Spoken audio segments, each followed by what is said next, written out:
한국교회 박윤성 목사입니다. 오늘 묵상할 본문은 마태복음 25장 14절에서 30절까지의 말씀인데요. 오늘은 21절 한 구절을 봉독하고 함께 묵상하도록 하겠습니다.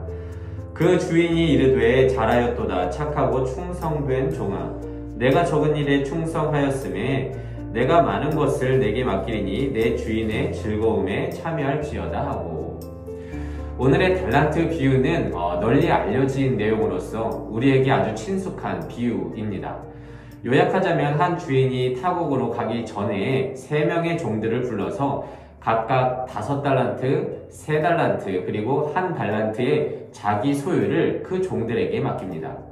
훗날 주인이 돌아와서 맡겨진 달란트를 갖고 2배 결실을 맺은 종들에게는 칭찬을 한 반면에 땅속에 숨겨 놓았다가 그대로 1달란트를 돌려준 종에게는 질책을 하는 그런 비유입니다.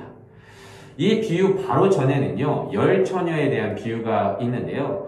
그것은 무엇이냐면 신랑을 맞이하러 간, 등을 들고 신랑을 맞이하러 간 10처녀 중에 5처녀들이 기름을 철저히 준비함으로써 슬기롭다 칭함받은 그런 또 비유의 내용이 있거든요. 그 처녀의 비유의 요점은 무엇이냐면 주의 재림의 때에 깨어 있어서 철저히 대비하고 있는 그 준비성에 대한 내용입니다.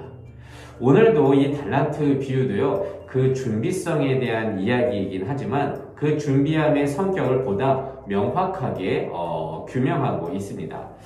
이는 단순히 주가 오시는 그 날을 수동적으로 기다리는 것이 아니라 주인께서 맡긴 것들을 적극적으로 활용해서 결과물을 얻는 그런 책임적인 모습을 그리고 있습니다.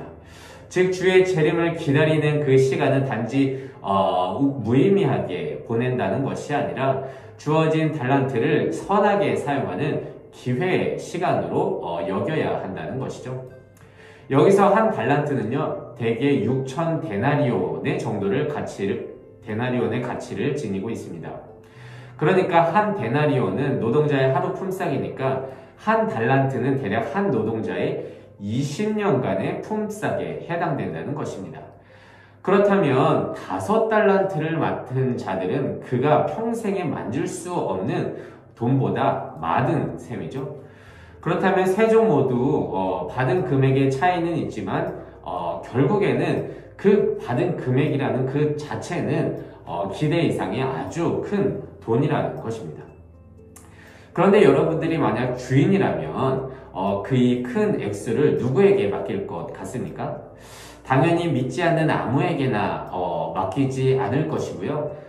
나를 따르는, 그러니까 주인을 따르는, 주인의 생각에 합치한 사람들에게 주었을 것입니다. 그렇다면 이 큰 달란트는요, 지금의 제자들에게 주어진 특권이라고 생각할 수 있겠습니다. 하나님 나라를 위해 다른 누군가가 아닌 믿는 자에게 주신 큰 달란트라는 것이죠. 그렇다면 이 달란트를 받은 자들은 나에게 주어진 특권과 그것을 선히 사용해야 되는 의무도 함께 주어진다는 것을 우리는 알 수 있습니다.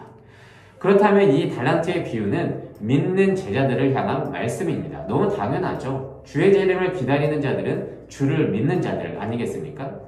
여튼 제자들은요, 내게 주어진 달란트를 내 것으로 여기며 나의 유익을 위해서 쓰거나 그냥 주의 날을 멍하게 기다리는 것이 아니라 내게 맡겨진 달란트를 적극적으로 책임을 다해 사용해야 한다는 것이 오늘 비유의 핵심인 것입니다. 특히 3번째 종의 모습은 믿는 자들을 향한 특별한 경고가 담겨 있는데요. 이 3번째 종의 실수는 달란트를 묻고 기다리기만 했던 단순한 게으름의 문제를 넘어서 자신에게 달란트를 맡긴 주인에 대한 그릇된 이해를 갖고 있었다는 것입니다. 그러니까 그 종은 손해를 보지 않는다면 나의 역할을 다한 것이라고 착각을 했었고요. 그게 주인에게 혼나지 않을 유일한 방법이라고 생각했던 것입니다. 하지만 그 주인은 이익을 기대했지 원금을 돌려받고자 하는 것을 원하는 분이 아니었다는 것입니다. 그래서 믿는 제자들은 그릇된 행동을 하지 않는 데서 만족하는 자들이 아니라, 그런 소극적인 사람들이 아니라 주가 맡겨주신 것을 책임있게 선히 사용하는 적극성이 있는 자들을 가리킵니다. 하지만 오해하지 말아야 할 것은 큰 달란트를 받았으니까 사업처럼 생각하시는 분이 있습니다. 이 큰 달란트를 어떻게 투자해서 어떻게 이익을 얻어야 될까 이렇게 생각하시는 분들이 있는데, 여러분들도 아시겠지만 하나님의 그 나라는 흔히 말하는 세상의 사업이 아닙니다. 세상 사업은요, 수익 창출을 위해서 과감히 투자하고 이익을 보는 데 초점이 맞춰져 있다면, 하나님 나라를 위한 투자는요, 자기 부정을 통해 말씀에 순종하고 하나님 나라의 전파를 위한 모든 미련한 하나님의 방법을 사용하는 것, 이것이 하나님 나라를 위한 투자라고 볼 수 있겠습니다. 그것은 때로는요, 나의 시간과 그리고 육체적 생명도 과감히 투자할 수 있는 희생을 뜻하기도 하고요. 그리고 원수를 사랑할 수 있는 자기 내려놓음이 될 수도 있겠습니다. 단지 내게 맡겨주신 탤런트의 수준을 높이기 위한 자기 개발이 아니라 이 땅 가운데 내게 맡겨주신 하나님의 사명, 그러니까 나를 통해서 내가 복음의 통로가 되기 위한 적극적인 말씀에 대한 순종이 나에게 주어진 달란트이며, 이 땅 가운데서 그 달란트를 투자하는 모습을 이렇게 표현할 수 있겠습니다. 정리해보자면 하나님은 믿는 자들에게 기대 이상의 어마어마한 능력, 달란트를 주셨습니다. 이는 특별히 믿는 자들에게 주어진 하나님의 특권입니다. 하지만 이는 나를 위한 것이 아니라 하나님 나라를 위해 적극적으로 선용해야 할 의무가 있습니다. 그것은 십자가이며 자기 부정이며 헌신이며 이웃사랑이 될 것입니다.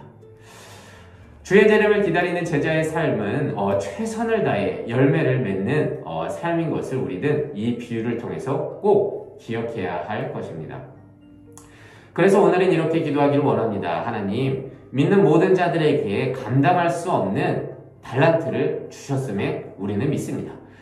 이는 나의 유익을 위한 자기 개발에 몰두하라는 것이 아니라 하나님 나라를 위해서 적극적으로 책임있고 그 달란트를 선히 사용할 수 있는 제자의 삶을 살게 주셨음을 저희가 믿사오니, 저희들 단순하게 그 달란트를 받았음에 기뻐하고 끝나는 것이 아니라 나의 주위를 돌아보며 주의 뜻이 무엇인지 알고 적극적으로 책임을 다해 하나님 나라를 위해 사용할 수 있는 우리 모든 그리스도의 청년 될 수 있도록 인도하여 주시옵소서.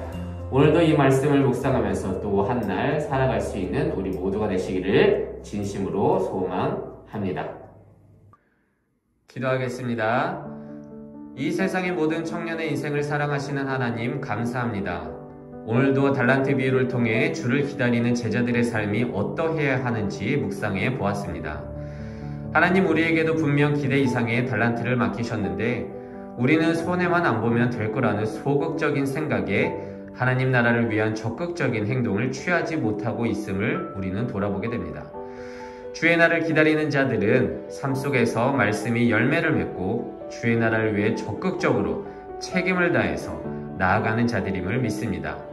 그것은 십자가요, 희생이요, 자기 부정임을 또한 깨닫습니다. 우리 모두 이 땅 가운데에서 그런 청년들, 그런 자들 될 수 있도록 말씀을 통해 우리를 인도하여 주시옵소서. 감사드리며 이 모든 말씀 예수님의 이름으로 기도드립니다. 아멘.